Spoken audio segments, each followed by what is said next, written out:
जीत गेले यो जीत गेले दिनेश भैया जीत गेले। जीत गेले दिनेश भैया खुशी मनाबू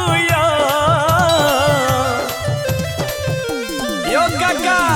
जीत गेले दिनेश भैया खुशी मनाबू लाल अबीर लगा के अभिनंदन करू चाचा।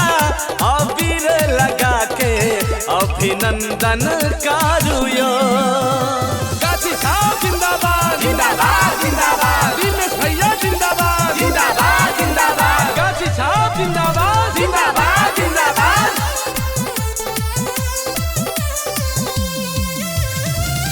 तीन नंबर क्षेत्र के भैया बनल नेता। सबके चहेता जिए किसान के बेटा यो। गाछी छप पे वोट डाके सब कोई जीते लिए।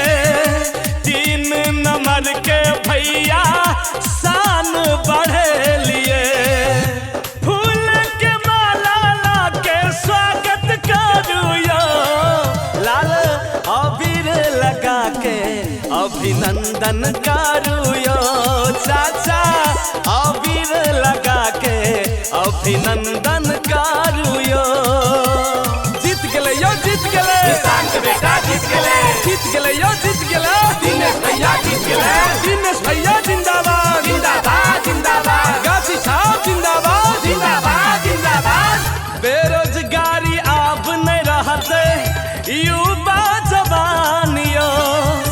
दलित के हक भेटते न गनते किसानियों